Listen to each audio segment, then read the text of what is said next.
I believe the big reason why K drama is always going to really struggle to break out of just the quote unquote edgy people who like to watch something that's different, or people who just watch it who are Korean and outside of. Because don't get it twisted, K drama is growing. A lot of people are getting more into K drama now, but I feel like we continue to miss the bar in when it comes to how Netflix promote K drama is they put too much of the budget to Squid Games. Let's talk about it. Squid Games is like one of the most successful Netflix TV shows ever. But if you ask anybody, absolutely anybody who watches K dramas, is Squid like actually watches K dramas? Not that to watch a K drama there, but it's actually watch K dramas. How good is Squid Game? They're gonna tell you, guys, it's not that good. And in that same category, a show, for example, that I think is a lot better than Squid Games is 8 Show. What's the metric of 8 Show? 8 Show is basically the same concept. We're taking people who are in depth on this situations and bringing them into this game show.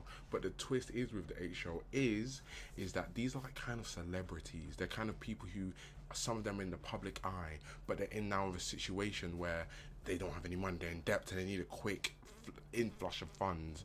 And especially in this show, they had this thing called the hierarchy, which gave it so much more pizzazz, right? If you like Squid Game, I recommend everybody to watch a show. But it had a bit more pizzazz, where it was this hierarchy. There's 8 different rooms from it was either 8 to 1 or 1 to 8. It doesn't matter. It doesn't matter. And the top floor basically held like a penthouse. It was the most beautiful of places. It was so massive and whatnot.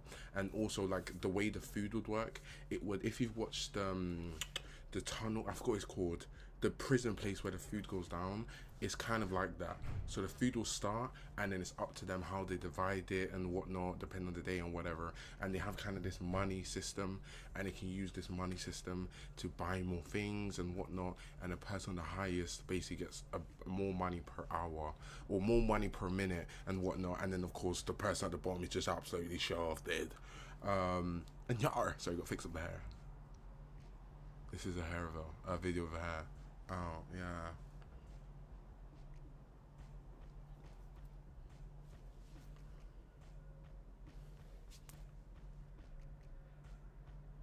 Yes. Okay.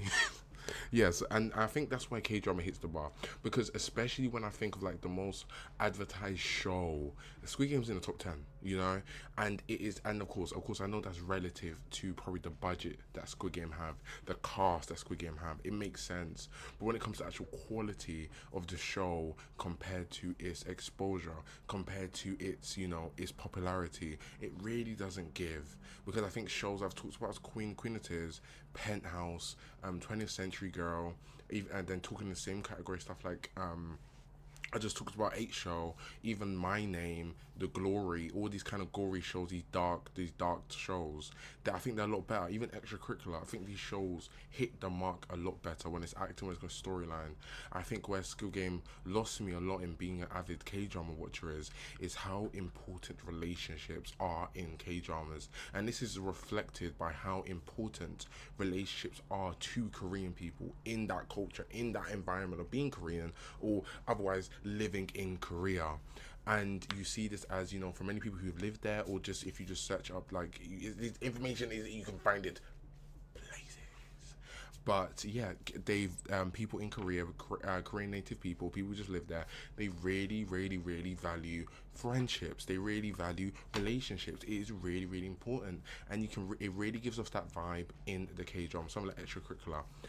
A lot of K dramas, I ask you, where was their parents? Where was a respect to that though?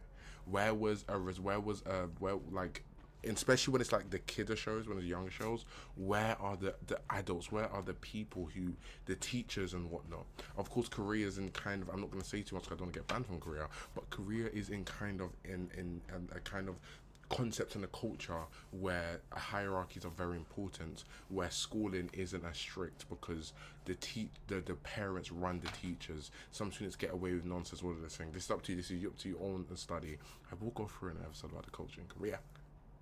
But yes, and this is reflective in the TV shows, and that's why like a show like The Glory was very interesting, and it was very nice. It was very intriguing, especially with the very dark monotone, the very dark undertone of it being a revenge K drama. It was very giving. I loved it so much for that reason.